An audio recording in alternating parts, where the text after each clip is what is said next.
Institution of engineers के national president Shri Hemant Thackeray साहब, हमारे इसके उत्तर प्रदेश शाखा के अध्यक्ष मसरत नूर खान साहब, मंच पर आसीन इंस्टीट्यूट ऑफ इंजीनियर्स के अन्य पदाधिकारीगण, आज के इस सेंटेनरी सेलिब्रेशन समारोह में उपस्थित विभिन्न क्षेत्रों से आए हुए तमाम सारे इंजीनियर्स और विशेषज्ञ जो आज और 2 दिन की कार्यशाला में अपनी बातें सबसे साझा करेंगे, आप सबको उत्तर प्रदेश शाखा का 100 साल पूरा करने के आज के इस समारोह में बहुत बहुत अभिनंदन करता हूं। किसी भी संस्था का 100 साल पूरा होना ये अपने आप में एक बहुत बड़ी उपलब्धि होती है। 27 हो गया और मैं ये शुभकामनाएं देता हूं कि जो आज 27 हुआ है वो सहस्त्रायु हो। इसी प्रकार से आगे 1000 साल की यात्रा, उस यात्रा को सतत यात्रा, कोई व्यवस्था बंद नहीं होती, लोग बदलते रहते हैं, लोग परिवर्तित होते रहते हैं, लेकिन वो सतत चलती रहती है। उसकी मैं शुभकामनाएं देता हूं। मुझे बताया गया कि अब इस इंस्टीट्यूशन ऑफ इंजीनियर्स के राष्ट्रीय अध्यक्ष अब ठाकरे साहब का कार्यावधि पूरी हो गई है। अब उनकी जगह पे एक नए अध्यक्ष जो कि पूर्वी क्षेत्र से उसको बिलोंग करते हैं, श्री चिन्मय देवनाथ साहब, जो त्रिपुरा राज्य, हमारा सुदूर का राज्य त्रिपुरा इतना खूबसूरत राज्य है, वहां को बिलोंग करते हैं। वो आज यहाँ उपस्थित नहीं है किन्हीं कारणों से। मैं उनको भी शुभकामनाएं देता हूं कि आपके हाथ में एक बैटन पासन किया ठाकरे साहब ने, उस बैटन को उसी रफ्तार के साथ आप आगे लेकर के चलते रहे, उसी तीव्रता के साथ, उसी संजीदगी के साथ, जिससे तभी ये यात्रा जो 100 साल पूरी हुई, ये 1000 साल के लिए आगे बढ़ेगी। मेरी बहुत बहुत उनको शुभकामनाएं।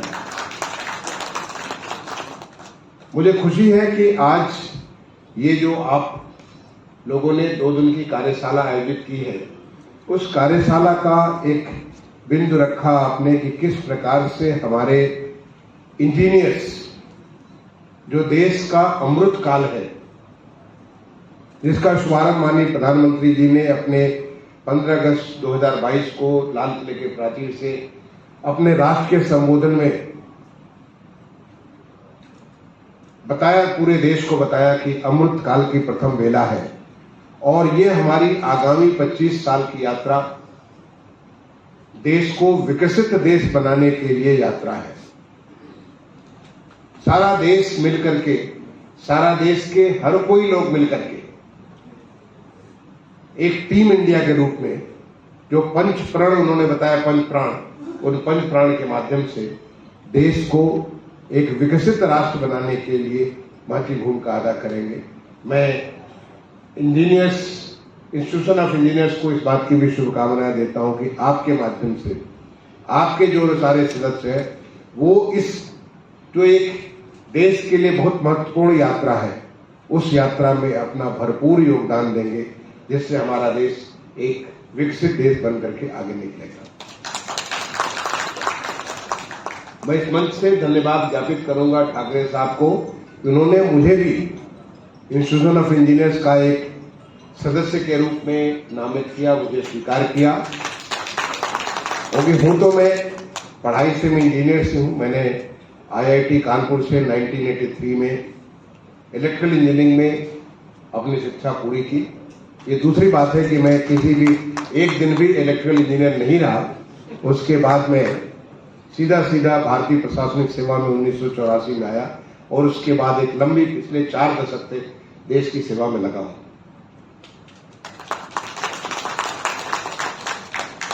लेकिन ये मैं जरूर कह सकता हूं कि इस 4 दशकों में मैं इंजीनियर्स का कार्य तो नहीं किया, लेकिन इंजीनियर से बहुत सारे कार्य लिए हैं, बहुत सारा देश के लिए, प्रदेश के लिए, अपने जहां भी मैंने कार्य किया। मसरत नूर खान साहब भी हमारे साथ, जब मैं आगरा का जिलाधिकारी हुआ करता था तो मेरे साथ वो वहां पे PWD विभाग में देखते थे। यहाँ पे जैन साहब है, ये आज हमारे प्रमुख अभियंता का काम देखते हैं। तो इन सारे के सारे इंजीनियर्स के साथ, तमाम सारे इंजीनियर के साथ काम करने के लिए और इंजीनियर के साथ काम करके उनसे कैसे बेहतर से बेहतर हम काम करा सकते हैं देश के निर्माण में, देश के विकास में, इस बात की जिम्मेदारी हमने बखूबी निभाई। अभी आपने हाल में देखा होगा जो हमारा जो नया संसद भवन बना है, मुझे सौभाग्य प्राप्त हुआ माननीय प्रधानमंत्री जी के साथ कार्य करने के लिए आवासन एवं शहरी कार्य मंत्रालय में सचिव के रूप में। तो चाहे वो नया संसद भवन हो, नया हमारा सेंट्रल विस्टा का जो पुनर्निर्माण हो रहा है, जो तमाम सारे विकास कार्य हो रहे हैं, या पूरे देश भर में जो माननीय प्रधानमंत्री जी का जो स्वच्छ भारत मिशन की एक आह्वान हुआ कि पूरे देश को स्वच्छ कर दें, जिसका परिणाम मुझे बताने की आपकी आवश्यकता नहीं है, जो पूरे देश में कहीं भी किसी शहर में आप जाएंगे तो आपको देखने को मिलेगा। जो Atal mission for Amrut rejuvenation and urban transformation, पूरा का पूरा इंफ्रास्ट्रक्चर अर्बन इलाके का शुरुआत किया गया 500 सालों के लिए अमृत जो मिशन था उसके तहत, और बाद में जब 2.0 मिशन आया तो उसके तहत देश के हर नगरों को, हर नगर जो लगभग 5,000 है, 4,800 तब फिगर था जब मैं उसमें वहां पे सचिव हुआ करता था, हर नगर को कैसे हम वाटर सिक्योर शहर कैसे बना सकते हैं, इसके लिए हर घर में जल, जो जल का उपयोग किया हुआ जल है उसको कैसे हम वापस फिर से सिस्टम में वापस ला सकते हैं, उसका उपयोग कर सकते हैं, उसको ट्रीटमेंट करके। तो इसके ऊपर एक बहुत बड़ा इंफ्रास्ट्रक्चर का कार्यक्रम था, वो पूरे देश में स्मार्ट सिटी के माध्यम से पूरे देश के शहरों का कैसे स्मार्ट विकास हो, उसके लिए 100 शहर को चुने गए और उसके माध्यम से बहुत सारा वो उसमें न केवल इंफ्रास्ट्रक्चर बल्कि इंफ्रास्ट्रक्चर ऊपर एक ऐसा लेयर, जिस लेयर के माध्यम से to get more from less, जो भी हमारे पास उपलब्ध है उससे हम कैसे और अधिक से अधिक लोगों की सुविधाओं को, लोगों की आवश्यकताओं की पूर्ति कर सकते हैं। जितना जल है उससे कैसे सबको 24/7 जल दे सकते हैं।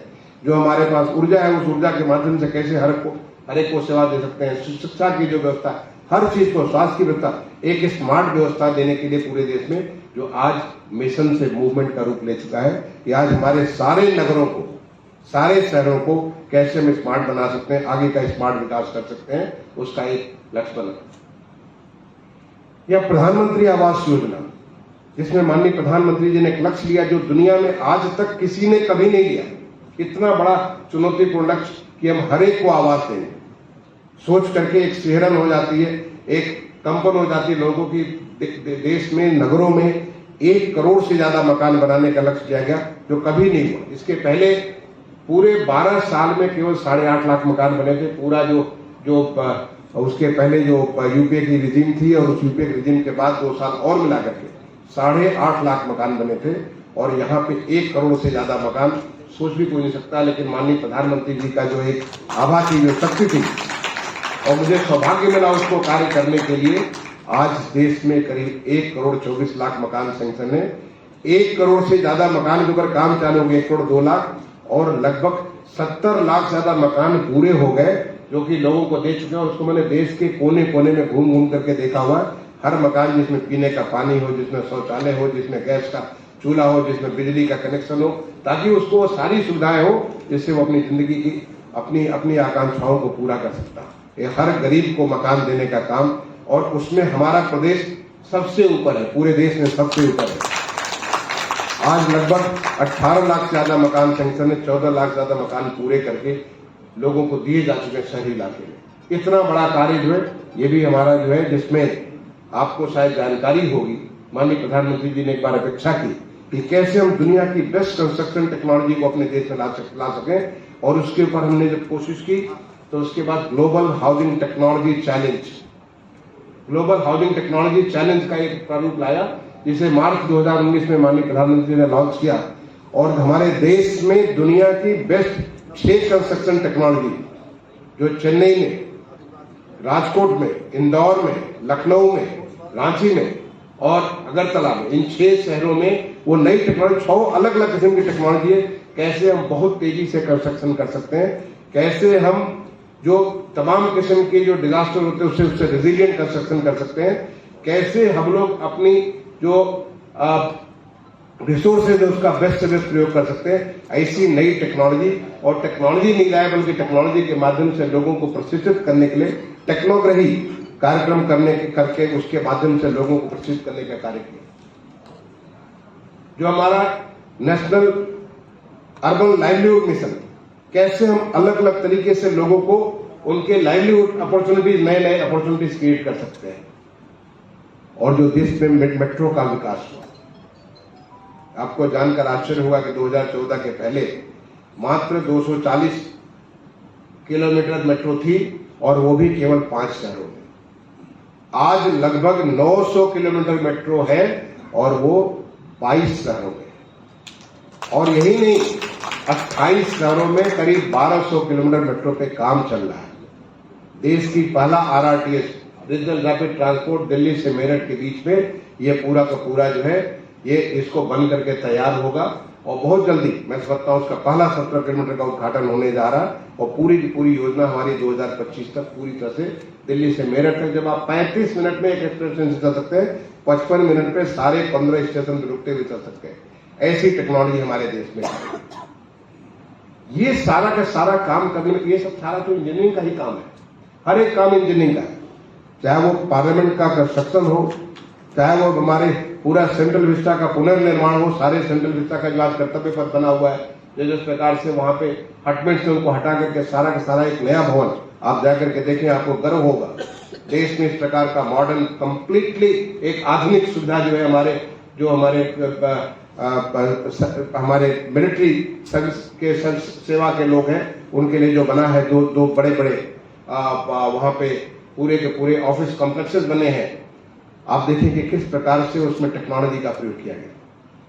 और आपको आश्चर्य होगा कि ये सारी की सारी टेक्नोलॉजी को इतना सारा काम कैसे, ये मुझे सौभाग्य प्राप्त हुआ। देश में इतने सारे national mission, 6 national mission metro का कार्यक्रम, ट्रांसपोर्ट का कार्यक्रम करता था। कैसे करता था? एक इंजीनियर जो मेरे अंदर था, वो इंजीनियर के माध्यम से स्पेस टेक्नोलॉजी का प्रयोग, कैसे हम स्पेस टेक्नोलॉजी का प्रयोग करके हर चीज को देख सकते हैं, अपने स्क्रीन के ऊपर हम देख सकते हैं। कैसे हम नवाचार, किस प्रकार से इनोवेटिव तरीके से चीजों को पूरा कर सकते हैं। कभी ये महसूस नहीं हुआ, क्योंकि एक तरफ माननीय प्रधानमंत्री जी का जो आशीर्वाद था, और दूसरी तरफ ये हमारे टेक्नोलॉजी थी। टेक्नोलॉजी के माध्यम से हम कोई भी काम कर सकते हैं। ये इंजीनियर्स की ताकत होती है। आज हम प्रदेश में इतना सारा जो काम हो रहा है, आपको पता है, जो सारा का सारा काम वो इंजीनियरिंग की, ये सारी इस विभाग के किस प्रकार से हम सारी चीजों को एक साथ जोड़ करके देख सकते हैं। ये ताकत है इंजीनियरिंग में। और वो ताकत है हमारे इंजीनियरिंग की पढ़ाई में, जो हमने IIT कानपुर में पढ़ाई की। आगे चल करके मैंने मैनेजमेंट की डिग्री हासिल की सिडनी से, उसके बाद में पब्लिक पॉलिसी की डिग्री हासिल की मैंने एक से नीदरलैंड से। वो जो तमाम सारी जो अपनी टेक्निकल अपने एक्सपर्टीज को मैं बढ़ाता चला गया, वो सारा का सारा चीज हमेशा मेरे काम आया। मैं आपको इसलिए बता रहा हूं क्योंकि ये आप सारे इंजीनियर्स जो हम सेंट्रली सेलिब्रेशन कर रहे हैं, जो हम इसमें शताब्दी वर्ष बना रहे हैं अपने लखनऊ की शाखा का, आप सबके पास एक बहुत बड़ा अवसर है अपनी ताकत को समझने का। क्योंकि आज जिस प्रकार से हमारा ईज ऑफ लिविंग हुआ है, जिस प्रकार से लोगों की जिंदगी में सुधार हुआ है, केवल टेक्नोलॉजी की वजह से। टेक्नोलॉजी ने लोगों को पता, इतने सारे लोगों को कितना आसानी से सब कुछ चीजें, DBT, डायरेक्ट बेनिफिट ट्रांसफर। अभी मैं आ रहा हूं, गन्ना विभाग का कार्यक्रम था, आपको जान करके चकाचौंध सोच भी नहीं सकते थे आप, इस प्रकार का विचार भी नहीं आ सकता था आपके मन में। 2,14,000 करोड़ रुपए हमारे गन्ना के किसानों को, जो हमारे किसान भाई किसान बहनें हैं जो गन्ने की खेती करते हैं, उनको चीनी मिलों के द्वारा 2,14,000 करोड़ रुपए का DBT भुगतान किया गया पिछले 6 सालों में। ये टेक्नोलॉजी की ताकत है। ये टेक्नोलॉजी की ताकत है कि आज पूरे देश में इतने सारे किसानों को DBT के माध्यम से, और कहीं कोई चूचा नहीं होता। ये टेक्नोलॉजी की ताकत है कि आज 15 करोड़ हमारे जो NFHS, जो हमारे जो खाद्य योजना है, उसके इतने सारे लोगों को, कहीं कोई उत्तर प्रदेश में आपको शिकायत नहीं मिलेगी कि जो आज माननीय मुख्यमंत्री जी ने जिस प्रकार से टेक्नोलॉजी का प्रयोग किया पूरे प्रदेश में, कि लोगों को खाद्यान्न पहुंचा। पहले तो हम समझते थे कि हमारे राशन की दुकानें कितनी बड़ी समस्या की घर होती थी, वो सारी की सारी टेक्नोलॉजी के माध्यम से, पॉज के माध्यम से कैसे घटतौली को हम कम कर सकते हैं, कैसे एक एक काम पूरा का पूरा सिस्टम का टेक्नोलॉजी के माध्यम से हम ध्यान रख सकते हैं, उसके माध्यम से पूरे प्रदेश भर में इतना बड़ा कार्यक्रम हुआ, गरीब कल्याण का कार्यक्रम हुआ, ये लोगों को खाद्य आपूर्ति का कार्यक्रम, कहीं कोई शिकायत नहीं मिलती। ये टेक्नोलॉजी का आता है, ये टेक्नोलॉजी का ही ये तरीका है जिसकी वजह से जो हमारे बहुत सारे नवाचार उत्तर प्रदेश में हो रहे हैं। इतना बड़ा कार्यक्रम हुआ, आप सोच सकते हैं कि जो हमारे इन्वेस्टर समिट अभी हुआ जिसमें 35.5 लाख करोड़ के इन्वेस्टमेंट के निवेश के एमओयू साइन किए गए।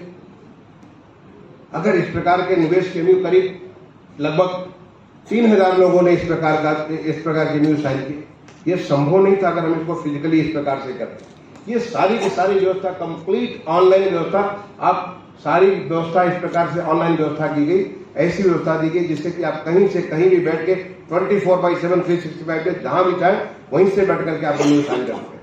और आगे एमओयू को फॉलो करने के लिए जो देश की हमारे प्रदेश में 25 पॉलिसी, जो माननीय मुख्यमंत्री जी की एक अपेक्षा थी कि हम अपने प्रदेश को, देश में एक निवेश का इतना बढ़िया वातावरण बनाएंगे, उस वातावरण को बनाने के लिए वो हर एक चीज, हर एक जो पॉलिसी, इतनी सारी पॉलिसी मिली, वो सारी पॉलिसी का बेनिफिट हम टेक्नोलॉजी के माध्यम से लोगों को उपलब्ध कराएंगे। ये टेक्नोलॉजी का कमाल है कि जो आज हमारे यहाँ देखते देखते, अभी हाल में आपने देखा होगा कि जो बहुत कम समय में हमारा पब्लिक सर्विस कमीशन ने 8 महीने में पीसीएस का रिजल्ट पूरा का पूरा किया, टेक्नोलॉजी का सही प्रयोग करके।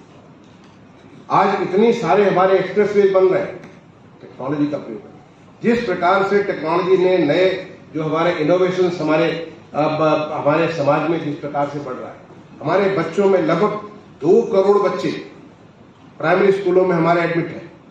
उनको हर एक को सारा का सारा, उनको ड्रेस से लेकर के, किताब कॉपी से लेकर के, उनको जूता मोजा, सारी की सारी चीजें, वो कैसे उसको टेक्नोलॉजी के माध्यम से पहुंच जाता है, कहीं कोई शिकायत नहीं होती, कहीं कोई ये नहीं कहता कि हमको नहीं मिला। इतने सारे लोगों को जो साधन, ये सारा का सारा टेक्नोलॉजी का कमाल है। तो हमारे इंजीनियर्स के पास तो ये ताकत है कि हम इंफ्रास्ट्रक्चर को भी बेहतर कर सकते हैं, हम इंफ्रास्ट्रक्चर के उपयोग को भी बेहतर कर सकते हैं, हम लोगों की जिंदगी को आसान कर सकते हैं। तो ये जिम्मेदारी हमें आपको समझने की जरूरत है। जब आज आप बात करें, आप इस बात की करें कि इस अमृत काल में जो माननीय प्रधानमंत्री जी ने एक लक्ष्य रखा है देश के सामने, वो कैसे ईज ऑफ लिविंग हो, हर आदमी का जिंदगी कैसे आसान हो, जिससे वो अपनी जरूरतों के लिए इधर उधर जूझने की जगह पर अपनी पूरी क्षमता से देश की अर्थव्यवस्था को अपना पूरा का पूरा योगदान दे सके। जिस किसी रूप में, जिस किसी जो भी उसको जगह मिली हुई है, उस जगह पर उसको कैसे उसको दे सकता है, कैसे ईज ऑफ डूइंग बिजनेस हो, जिससे सारा का सारा काम हमारा इतने आसानी से सब चीजें हो जाए। नहीं तो पहले तो एक छोटा सा आपको गैस का चूल्हा लेने के लिए, गैस के कनेक्शन लेने के लिए इतने सारे लोगों से सिफारिशें करनी पड़ती, इतनी सारी बातें करनी पड़ती।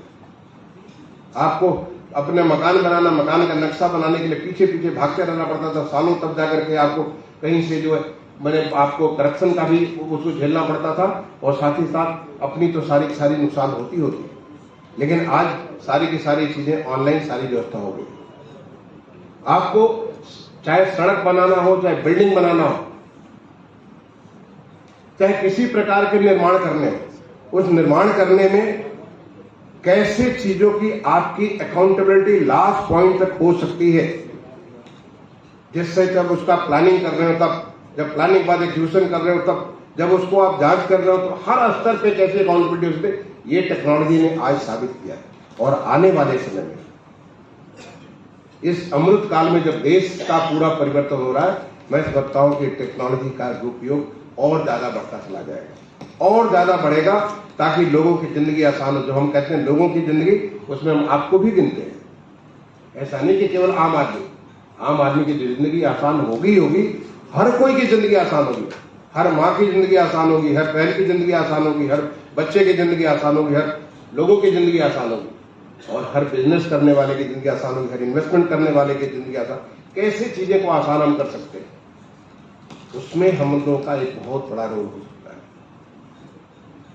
आपको जब आप कभी सोचते हैं जब इंजीनियर के रूप में आप अपने आप को सोचते हैं कि कौन किसको हम अपना आदर्श माने, तो आपको ध्यान आता है भगवान विश्वकर्मा का, जिन्होंने देखते देखते पूरा का पूरा वो हमारा भगवान कृष्ण की जो नगरी थी उसको देखते देखते यूं करके बना दिया।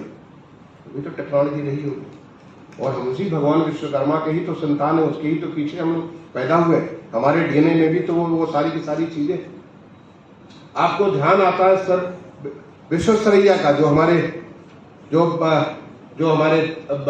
जिन्हें भारत रत्न का प्राप्त हुआ, विश्वेश्वरैया का, कैसे कितने सारे मुश्किल के साथ सोल्यूशन को, जब बहुत सारी टेक्नोलॉजी नहीं थी तब उन्होंने यूं आसान कर दिया। और आज तो इतने सारे लोग हैं। आप जब ये नया जो पार्लियामेंट बनी है, उस नई पार्लियामेंट को बनाने वाला सारा का सारा हमारे हिंदुस्तानी लोग हैं। चाहे वो उसकी जो प्लानिंग की है, जिसने बिल्डिंग का आर्किटेक्चर जिसने बनाया है, जो बिल्डिंग की इंजीनियरिंग जो कर रहा है, बिल्डिंग के स्ट्रक्चर का जो डिजाइन जिसने किया है, वहां पे जो इक्विपमेंट्स लगे हैं और जो काम कर रहे हैं, सारे के सारे हिंदुस्तानी। पहले बार देश के लोगों ने देश के लिए इतना बड़ा पार्लियामेंट बना करके दिया, जिसको हर भारतीय को देख करके गर्व महसूस हो। वो हमारे अपने लोग। तो ये हमारे अमृत काल के लिए मैं आप सबसे कहूंगा कि जब आप विश्वेश्वरैया जी की बात, जब उनको ध्यान देते हैं, जब आप भगवान विश्वकर्मा का ध्यान देते हैं, तो आपको ये सोचना चाहिए कि इन्होंने जो इतने कमाल के काम किए, तब जबकि उनके पास उतने सारे संसाधन नहीं थे, तो आप तो हमारे पास संसाधन भरे पड़े हुए हैं। तो हमें सबसे पहले काम करना है कि हमारे देश के लिए क्या जरूरत है। बहुत जरूरत है, हर चीज में जरूरत है, हर प्रकार के इंफ्रास्ट्रक्चर में हमें बहुत आगे बढ़ करके काम करना है। कैसे हम इस काम को कम से कम खर्चे में बेहतर से बेहतर क्वालिटी के साथ हम बना सकते हैं, दे सकते हैं, वहां आपको सोचने की बात है। ऐसा नहीं कि जो ऑलरेडी एक, मैं यहाँ पे भारत राज सिंह साहब सामने मेरे बैठे हुए, मैं इनके इंस्टीट्यूशन में गया, मुझे देख के बहुत खुशी हुई कि इतना प्रकार का नवाचार, इतने किस्म के इनोवेशन आप वहां पे कर रहे थे। मैं वहां पे देख करके बड़ी खुशी हुई। तो आपको एक नवाचार, हमेशा कुछ नया करने की, नया सोचने की, नई टेक्नोलॉजी का प्रयोग करके नए तौर तरीके निकालने की आवश्यकता है कि कैसे हम उसी काम को कम पैसे में बेहतर गुणवत्ता का बना सकते हैं, कम समय में बना सकते हैं। क्योंकि हमारे पास चुनौतियां बहुत बड़ी हैं, हमारी आवश्यकताएं बहुत बड़ी हैं। हमें अगर वो विकसित देश बनना है, तो विकसित देश बनने के लिए जो हमारी जरूरतों को पूरा करने के लिए जो क्या है, अगर उसको एक सिंगल लाइन अगर आप करें, तो वो है ease of living and ease of doing business. ये हमको करना है ताकि हर नागरिक को ये ताकत मिल जाए कि वो नागरिक अपनी पूरी क्षमता के मुताबिक देश को दे सके। वो चीज करने के लिए, अगर वो शहर में है, वो गांव में है, किसान है, तो किसान को वो ताकत मिल जाए ताकि वो बहुत जितनी उपज कर सकता है। आज आपको जान करके आश्चर्य होगा, माननीय मुख्यमंत्री जी बोल रहे थे वहां पे गन्ना किसान के लिए, उन्होंने कभी सोचा था कि 1000 क्विंटल पर एकड़ हम गन्ना का उत्पादन कर सकते हैं।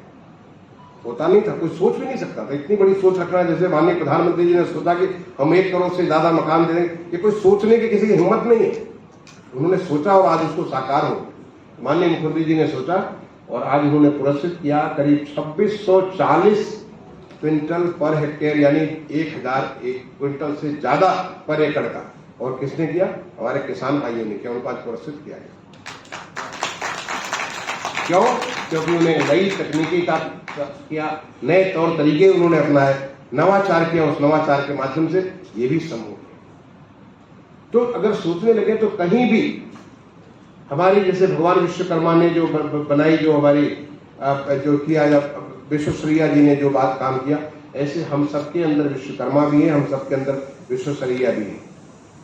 केवल ये सोचने की बात है कि हम कैसे उसका उपयोग आज देश के बदलते हुए परिवेश में हर एक, चाहे वो इंफ्रास्ट्रक्चर हो, चाहे वो हमारे जीवन को अच्छा बनाने के लिए जो तमाम सारे हमारे सुख साधन की जो सुविधाएं हैं, हमारे जीवन को आसान करने के लिए जो तमाम सारे सुविधाएं, उसको हम लोग कैसे पैदा कर सकते हैं। एक बार देश में जब ये सोच आ जाएगी, एक बार हमारे इंजीनियर्स में सोच आ जाएगी, तो फिर तो कोई ताकत रोक नहीं सकती, फिर तो आप आगे बढ़ते जाएंगे। तो मैं तो आप सबसे आज के दिन यही अनुरोध करूंगा कि आप अपने को भाग्यशाली समझिए कि आप उस समय में कार्यरत हैं जब देश का अमृत काल चल रहा है, golden period of Indian history चल रही है, उस गोल्डन पीरियड में बहुत कुछ करने का, बहुत कुछ देने का आपके पास मौका है। मौका को आप न छूइए। अगर आप किसी प्रकार से चीजों को एफिशिएंसी बेहतर कर सकते हैं, कॉस्ट को कम कर सकते हैं, क्वालिटी को इम्प्रूव कर सकते हैं, बेहतर उसको सुविधाओं को दे सकते हैं, चाहे वो मशीन्स हो, चाहे बिल्डिंग हो, चाहे आपकी जो सड़कें हो, नहरें हो, जो भी चीजें, क्योंकि तो अंत नहीं, सारे की सारी हमारी इतनी सारी चीजें हैं हर चीजों में, कि जैसे कि आप ऐसी बिल्डिंग बनाए जो बिल्डिंग हमारे अधिक से अधिक ऊर्जा लोगों को दे सके, बेहतर उनको चीज दे सके। हर चीज में आपका कोई अंत नहीं है। बहुत सोचते जाए, आपको अंतहीन आपको दिखेगा कि देश के निर्माण में आपको बहुत बड़ा मौका है आपको योगदान देने का। तो मैं आपको यही कहूंगा कि आप बहुत सौभाग्यशाली हैं, लेकिन सौभाग्यशाली वो और ज्यादा होता है जो उस अवसर का लाभ लेता है, उस अवसर का फायदा लेते हुए अपना संपूर्ण योगदान देता है। तो मैं यही आप सबसे आह्वान करना चाहूंगा कि आपकी यात्रा जो ये जो सहस्रायु वाली यात्रा है वो चले इस कमिटमेंट के साथ, इस संकल्प के साथ कि आगे हमें देश को नई चीजें देती हैं, नए कीर्तिमान स्थापित करने हैं, नई चीजें जिससे कि लोगों की जिंदगी आसान हो, लोगों का सारा ईज ऑफ डूइंग बिजनेस हो और हमारा देश 2047 में उसके पहले ही एक विकसित राष्ट्र के रूप में दुनिया में जाना जाए। मैं एक बार दोबारा यहाँ पे जो मुशर्रफ खान साहब ने मुझे यहाँ पे याद किया, बुलाया आप सबके बीच संबोधन करने के लिए, मैं आपको धन्यवाद दूंगा और आप सबको मेरा बहुत बहुत अभिनंदन, शुभकामनाएं, धन्यवाद।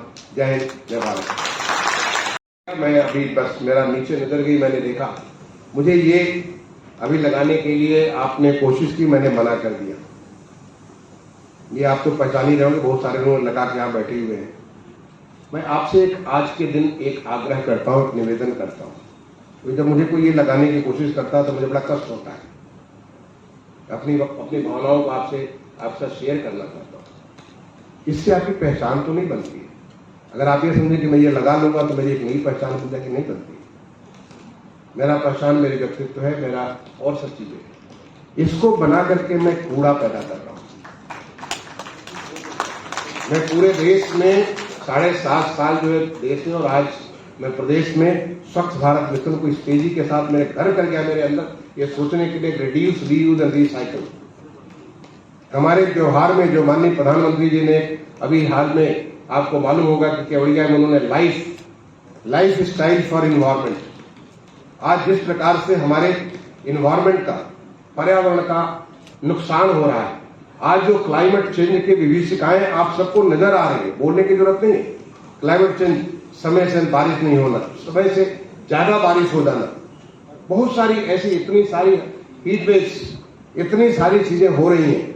वो क्लाइमेट चेंज में हमें जो प्रधानमंत्री जी ने आह्वान किया, लाइफ स्टाइल फॉर इन्वायरमेंट, और लाइफ स्टाइल फॉर इन्वायरमेंट का मतलब होता है ऐसा अपनी जिंदगी अपनाइए जो वास्तव में सनातनी, हम सारे सनातनी हैं। हम सनातन में तो हमेशा हमारी जिंदगी, लाइफ स्टाइल हमेशा उसके इन्वायरमेंट के, पर्यावरण के अनुकूल रही है। ये तो समय के साथ हम भूल गए अपने आप को, और इसलिए हम इन्वायरमेंट के खिलाफ अपनी जिंदगी लाए। ये लगाने से आपको पहचान तो नहीं मिली, लेकिन इसका कोई उपयोग नहीं है। ये आप कूड़े में एक एक्स्ट्रा ऐड कर रहे हैं, कूड़ा बढ़ा रहे हैं। मैं आपसे आह्वान करूंगा कि कूड़ा न बढ़ाने का काम करें, अपने जिंदगी को एक बार जरा देखें, कैसे हम रिड्यूस कर सकते हैं उन चीजों को जो हम कूड़ा बना रहे। कूड़ा तो बनना ही बनना है, कूड़ा बनना है, इसमें कोई उसका उपाय नहीं, कूड़ा बनेगा, लेकिन कूड़े को कैसे हम कम कर सकते हैं, कैसे हम चीजों को रीयूज कर सकते हैं। जैसे आपने ऑलरेडी बना लिया, अब वापस लेकर के इसको रख दीजिए, दोबारा इसको उपयोग करिए, फिर दोबारा यूज करिए, फिर चौथा। ऐसा नहीं कि हर बार आप नए कूड़े तैयार करिए, रिसाइकिल करिए। जब ये टूट जाए, नहीं ऐसा होता, मैं देखता हूँ कि चला जाता, जाके कूड़े के अंदर पड़ जाता है, कोई किसी के काम नहीं आता। और रिसाइकिल करिए, जब ये इसका यूज होता है, इसका किसी और कोई अल्टरनेटिव यूज हो सकता है क्या? किसी और तरीके से रिसाइकिल कर सकते हैं, इसको गला करके कोई नई चीज बना सकते हैं क्या? तो रिड्यूस, रीयूज एंड रिसाइकिल, ये जो 3R है, ये हमारे स्वच्छता के लिए, स्वच्छ भारत मिशन के लिए बहुत आवश्यक है। ये हमारे पर्यावरण के लिए बहुत आवश्यक है। ये क्लाइमेट चेंज में हमारी प्रतिबद्धता, क्लाइमेट चेंज को रोकने के लिए जो हमारा जो हमें एक सही वातावरण मिले, जिससे पूरी मानव जाति के लिए लाभ हो, उसके लिए बहुत आवश्यक है। तो मैं आपसे आज के दिन ठाकरे साहब और मसरत साहब आपसे निवेदन करूंगा, इसको तो कई बार यूज करिए, लेकिन आगे के लिए इसका उपयोग आप बंद कर दीजिए। बहुत बहुत आपको धन्यवाद। जय हिंद, जय भारत।